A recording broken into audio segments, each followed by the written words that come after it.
Thank you both very much. Now we're open to questions from the floor. Anyone got any? And in the size of the room, we may not need the wandering microphones, but we'll see. Dale. Go on, Dale. Steve, just sort of picking up on your final comments here, we've discussed this morning in other sessions. Dale, hang on, they need the ambiguities. It's on. It's on. The ambiguities and the role confusion that comes from the changing sort of political buy-in, political environment versus the public sector. So we've been talking at that sort of nexus. This discussion, though, I think for both of the cases, am I right, we look more to the public service and its skills and to the leadership. That the political dimension is important, but could have been managed. That the failure we're looking at are really fundamental public service skills, which is in a way a bit easier to handle than some of the really difficult questions we've been listening to this morning. I mean, is that where you both sit? Yes and no. I mean, I'm kind of one of those people who doesn't subscribe to the, poor bugger me, the world's dreadful, and, the public service is just having all this stuff heaped on us. I think we've got a lot more capability and a responsibility to be, masters and mistresses of our own future than we in fact often assume or even exploit, I think. And I've heard quite senior ministerial advisors who say that they don't believe that we're so supine or reactive at times. In this environment, the hyper-government bit wasn't driven by the political spin cycle. The speed of this was driven by an economic imperative. The hyper-government in the sense of the short-term political focus, if I take John Wanner's paper, was driven by allegedly Kevin Rudd's wish to wedge the other lot. So there was a political dimension of this. There was a political dimension in the sense that there was a very strong sense that there were people on the Hill speaking for or on behalf of, or whatever, the then Prime Minister, that would brook no debate. The decision's been made, it'll be done by 1 July. And that environment did not authorise, as relatively junior people saw it, did not authorise them to come back and say, well, it just can't be done. The risks are too high, the cost will be too high in doing that. So there is an intersection, I think, in this where kind of both parties are dancing and both parties bear some of that responsibility, I think.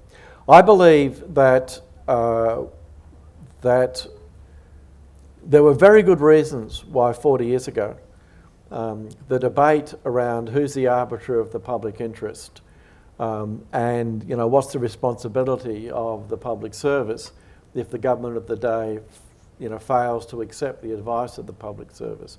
And that was firmly resolved in terms of is the government of the day that's the arbiter of the public interest, and the responsibility of the public service, whether they like the decision that the government takes or not, is to implement it. And I think that's kind of right. And we'd come from a period in which if anything, the obverse were true, and there were tall tales and true of very senior public servants who would not necessarily move quickly to implement a decision of the government that they did not agree with. Would never speculate about the truth of that, but I did know one or two. And in that environment, the kind of the pendulum, both sides of politics said, the hell with that. Sorry, we're the elected government of the day. I think that 40 years after, Coombs was 40 years ago, 40 years after, the pendulum's kind of swung back kind of so far that we've got too many on both sides of this partnership who believe that the job of the public service is to be reactive, to do what they're told and not to think. I've never believed that. I went back into the public service for 5 years because it seemed to me that it was important that we clearly state that is not the proper role of the public service. The proper role of the public service is to implement the agenda of the government of the day, yes. but as the professional, trusted, apolitical, knowledgeable, frank and fearless advisor who knows how to tell truth to power and preserve the relationship. And that's the nature of the relationship that we have. And I fear that too many of us have lost that capacity to tell truth to power when we need to. Oh, look, I'll just add a little bit to that. In terms of our case study, the initial advice to government about the magnitude of the cost savings, I think put government in a position that was happy to receive that advice and then run pretty hard and perhaps not ask enough questions. But conversely, I think the ministers of the day, who in subsequent conversation feel that they were probably let down by the public service in terms of not being sufficiently thorough in their analysis up front. But once that had passed, it sort of became one of those agenda items that no one wanted to own. So it became more of a leadership problem, but it also became a political problem in the sense that how do you stop a program? How do you stop the inevitability that something is failing, and when do you take the appropriate decision to stop it? And that becomes a political question because the government of the day that implemented that project bought into it and has got plenty of statements on the record about how great the savings were going to be, and then to turn around and close that system down. So it was let to fester and continue to just be there and lose money, and no one could take an expedient decision. And putting it out to review was that just... It wasn't an independent review, it was effectively a vested interest review, so it actually made the decision making hard. And notwithstanding the fact that the government that actually closed it down had been in power for 3.5 years before it closed it down. So it had also bought into the argument there would eventually be savings. So I think that the leadership of the public sector was in some regards, I think, failed the system on that occasion. Thank you. Thank you. Joey Baker from Commonwealth Department of Education and Training. Peter Shergold, some recent work that he's put out, talked about having job swaps between industry and the public sector. So having industry come and work with the public sector and vice versa. In the event some of these major projects and programs, if we did bring in a private sector or industry experts, do you think there should be some level of accountability on those, the individuals or the industries when we do get them involved, or is it all going to be left up to the public service and government? I take Peter's comment that if you were to bring somebody into the public service from outside, they would have the same line accountabilities and the same obligations as anybody else. Right?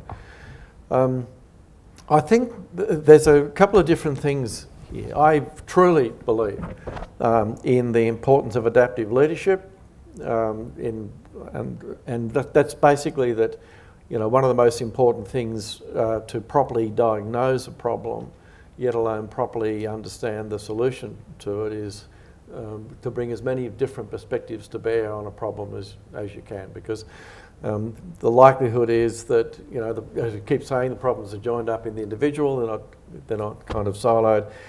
So viewing a problem through a single perspective or a single lens is likely to colour the interpretation that you might bring on it. So bringing people in who've got different backgrounds, different experience is a valuable thing, and it is, and I think it is valuable also to allow both the public sector and the private sector to have a better understanding of what it's like to sit in somebody else's shoes. I just make the observation that's not a panacea.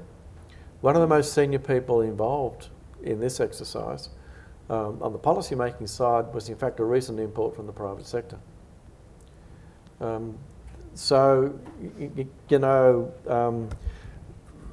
Anyone engaged in this exercise is subject to the same set of nostrums. You need to correctly understand the industry you're dealing with, you need to correctly diagnose the problem, need to have to truth to power, this person had a particular background which is not ours. It didn't solve the problem on this occasion. But I believe in the value of those exchanges to the extent that we can do them. We used to do them 30 years ago. They were difficult. The problem for a private sector person coming into our environment is that it usually took a while to work out that you're not dealing with a single line accountability anymore. It's not just your profit or your sales, whatever the target have to be set. It's a conflicting multiple objectives where the minister won't necessarily help you sort them out. So dealing with some of the ambiguity of our environment, some people from the outside find confronting. But that's okay. We can all learn from that journey, them and us. I'd just quickly add to that that any policy needs to be very cognizant of the environment in which it's being promulgated.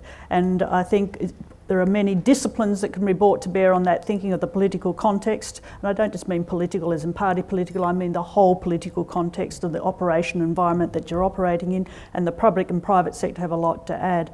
But ultimately, it's about understanding how these things work and the leadership and the management of it, rather than they've got a public or a private sector background.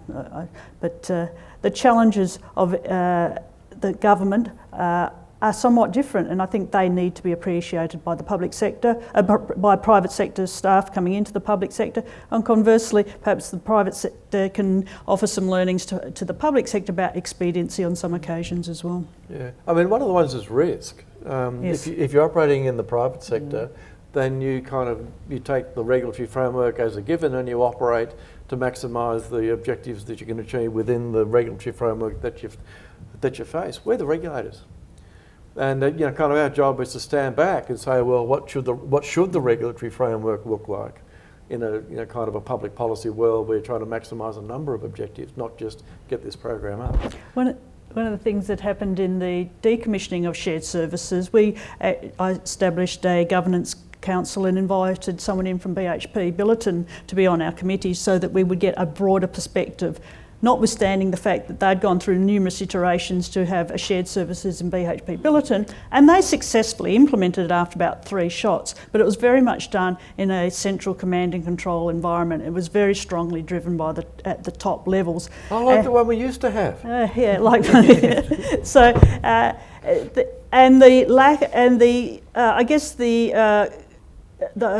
despite the fact that BHP runs iron ore and a variety of product lines, it's still about maximising shareholder value and profit. And that complexity that we have in our businesses are not readily picked up, and that matrix accountability structures that we have just become so much more challenging to actually program, manage and actually achieve the outcomes in short periods of time. Thanks. Any more questions? Couple. Thank you. Harley Dennett from the Mandarin. These are two sort of catastrophic level of failures, but smaller failures happen all the time across government, and they don't get inquiries written about them, and we don't necessarily learn the lessons from them. Do we need to study the smaller failures as much as we study these big ones that people can't escape from? Look, I think obviously the answer is yes, but even the bigger ones, I'm not sure, notwithstanding there's been a lot of review of them, how well that has been understood and how well that's been disseminated, I think is an interesting question. I've been at Department of Finance for 5 years when the decision was taken to decommission shared services. I've spoken twice, this is the second time, publicly on the lessons learned from shared services closure. I find that stunning. And that no one is interested enough. And even your comments about pink bats, I didn't know enough about that pink bat example before we started today. So I don't think we're actually getting the messages out from the big failures, let alone all the small failures. And I think that's something we need to ponder. How do we actually have more learning environments that do take on board the big failures and the small failures? But perhaps it's partly that we're not readily able to admit our failures on a regular basis because sometimes the public servants gets enough bashings along the way that it's probably not as open to that, but I think we should be across our sectors. Yeah, I mean, I think in a sense, the downside of trawling through the entrails of the big issues that kind of go badly wrong, is that there's a risk that the system will circle the wagons. And self-preservation says that, this was all dreadful, and if only the rotten government of the day hadn't done this, that, or the other, then we could have done our job differently. And that's a natural response in many ways, particularly if your headline news on every shock jock and tabloid around the town. That's a perfectly natural human response.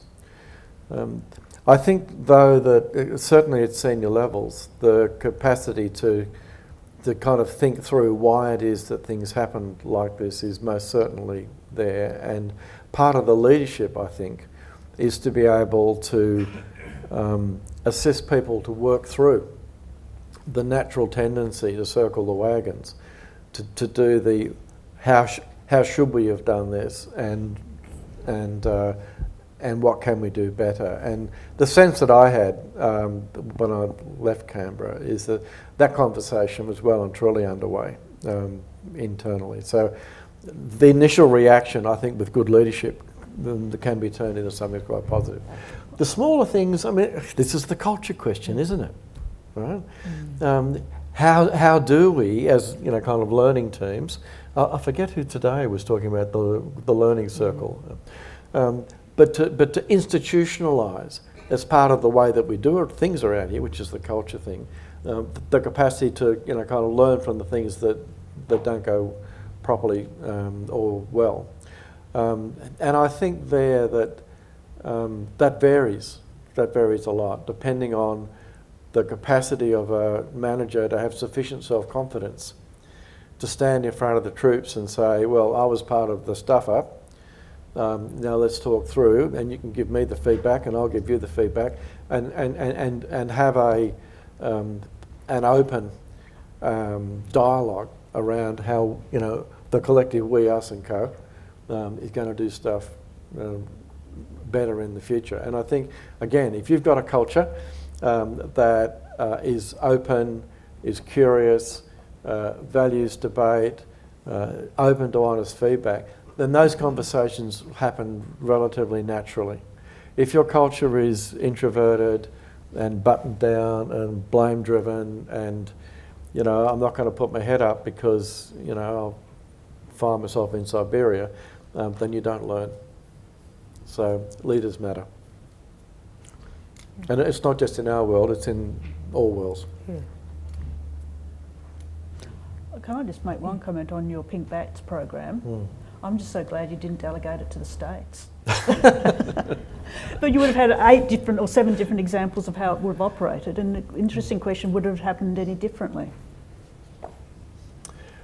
That is an interesting question. I was actually more attracted to using the big nationally operating construction companies, which was the preference to begin with. And the argument there was they were used to being in ceilings, and they knew how to deal with risks of bringing new people onto a construction site. I think they would have approached it in a quite different way. Yeah, so different solutions. Yeah, and there might have been blokes in utes, but they were probably painted with a company logo and other stuff. But by the way, that came out of Parliament House, that particular phrase. Any more questions? Sure.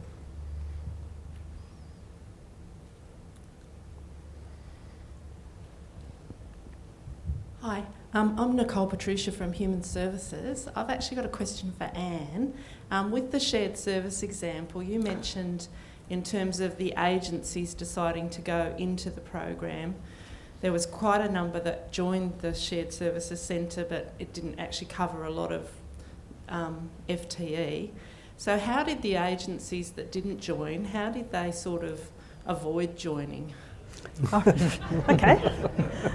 There was a timetable that was developed in terms of what's called a roll-in program, and supposedly over a period of 2 to 3 years, all of those 80-odd agencies were to roll in. So there would be a transition, it was a transition program to take them all into the shared services. What ended up happening is the smaller ones went first, and the word got round that things weren't working very well, and in particular on the payroll front. The program was basically around standardisation and aggregation. Well, the fact was that we had over 30 different award structures in the public sector, and how do you standardise that? So a whole lot of precursor work needed to go on in terms of standardising of award conditions and the like. And that work never happened. So the work on the HR and payroll side became more and more complex and more fraught, and a system that was supposedly based on standardisation became more and more complex because it became less and less standardised. So that's where the angst started to arrive, and that's when the feedback loop started to happen with those agencies that were about to be rolled in, were on the sort of the cusp of moving in. They were the ones to a large extent who commenced the rearguard action to bring down shared services, to actually undermine it. So the problems that were evolving for those agencies within the shared services environment were bad enough, but the actual, I guess, the rearguard action from those heads of corporate services who were about to be rolled in became quite ferocious. So it was a roll-in phenomenon in terms of a transition program. And conversely, we then had to have a roll-out program. You couldn't just pull the plug one night quietly. It actually was quite a large task. It was an 18-month task to roll out those agencies again. And the interesting thing is, as I mentioned, that many of the people involved were the same people who'd had a pretty tough time along the way. And talk about culture, one of the things that we had as a driver of our roll-out program was that people matter, and particularly the people that had been involved in shared services, that they weren't treated as second-class citizens, and we had to find them roles and responsibilities in the agencies who were now establishing their own shared services. So that became one of our guiding principles. And we had a whole set of guiding principles about how we wanted to make this a better program.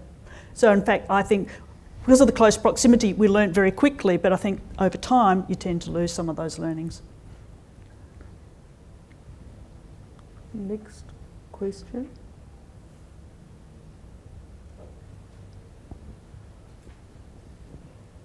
Marinella Padula, ANZSOG. My question relates to HIP. I noticed that a lot of people involved, well, quite a few people involved with the program were recent appointees to their department or new to their positions. To what extent do you think that had an impact on how things transpired? Well, there was a mix. There was a mix of people there. I think. I mean, the decision break this into two groups. There was the kind of the policy design decision-making process, and then there was the implementation group, if you like. The policy design began in the Environment Department with a bunch of people who spent 6 months looking at the ideas, and what they put forward to the government was informed by. I mean, they wouldn't claim that it was the most thorough thing. If you get 48 hours to put a piece of paper together, you always know that you're cutting some corners. But they'd actually thought it through, and they had a reasonably good understanding of the things that you could do in the energy efficiency space by retrofitting ceilings. Their policy insights were ambushed. They were ambushed by another agenda, by people in another space whose policy skills were generalist, if you like. And the decision-making process, which, as far as I can recall, actually never went to Cabinet until the end, but kind of engaged various of the players on the Hill, didn't have the rigour and the clarity that a typical Cabinet process would have. So the decision-making process didn't have the multitude of eyes and perspectives brought to bear to it that typically would have been the case. So I don't think it was newness to the area, in a sense, that was the problem. None of the people who were involved were deeply involved in the design features of standing up an industry overnight. It wouldn't matter where they came from in the public service. It just simply wasn't part of what they'd done. And they kind of had a whole bunch of issues around not knowing what they didn't know, in a sense. On the program implementation side, you did have to have a bunch of people who realised that they were in trouble because they were being asked to do something that they hadn't previously been asked to do. But they weren't necessarily empowered to speak out. Now, numbers of those people haven't necessarily have been in their roles, but they've been in the departments in their different names for quite some time. So I don't think it was kind of newness in a sense. There was an expertise. There were a series of expertise gaps. There were a series of process deficiencies, and I think there were some interesting components of the culture, both on the Hill and within government, that made the difference ultimately. Because you can have someone who walked in there and, kind of been on the job for 5 minutes, but if they knew what they didn't know and knew where to go to plug the gaps, then their approach to dealing with the issues would have been quite different. Does that make sense? Well, was it a question that the objective got hijacked, really? Yeah, I mean in a sense yes, and in a sense no. I mean they were looking for a program to roll out quickly, and the Prime Minister had decided that for political purposes he wanted a program that was in the environmental space, and the two things kind of came together. Where it got hijacked was when it went from a job creation program where we can use the nationally operating experienced project managers in the construction industry through to we need blokes in utes and we want it done by 1 July. That's what mugged it ultimately, because the standard consultative arrangements that would otherwise have been put in place all got trashed. And it was the alleged immutability of 1 July coupled with blokes in utes as a job creation program that made it very, very difficult to do within that time frame. So in that sense, yeah, the original objective did get hijacked, and in the process of it being hijacked, they didn't then stand back and say, hang on, we're in a different world now, and they didn't even redo the risk assessments until quite late, because they didn't at the time. But the idea of a home insulation program had been around for a long time and been rejected by numerous governments, state and federal, as I understand. As not necessarily the most efficient program either. In this environment, we'd had the cash splash, go hard, go early, go household. Yeah, no, context. So, context, there was stuff that was getting up that wouldn't otherwise have got up, because the nature of the problem that they were trying to address said we'll take more risk on the value for money front than we normally would, because it was more important to get the money out there than it was to do it in other ways. You wouldn't stand up I hope you wouldn't stand up a program like this outside of that environment, but you never know. Right. If there aren't any more questions, there are a couple of points I'd like to make as we draw to a close. One of the themes that's been running through the conference so far has been this responsibility that senior public servants have to give advice to ministers that's frank and fearless. And both of you talked about it, and it would seem from listening to you that there were probably key times in both of these projects when the political drivers were such that the frank and fearless advice might have been withheld. I'm not sure, and unless people were there, they don't know. But it remains a real issue, I think, for all of us in the public service in New Zealand and probably in Australia too, not to lose sight of that, because if we aren't able to speak truth to power, and you made the point there, you do it and maintain the relationship. Yeah. And that is one of the hardest things that you have to do, because if you destroy the relationship, then you're not going to be able to give them the frank and fearless advice anyway. And I've always thought that's one of the most complex and challenging tasks of the senior public servant. You said to me before we started, Stephen, that you can't legislate for courage, and you can't, but you can work in a culture where it's valued, where it's seen to be important.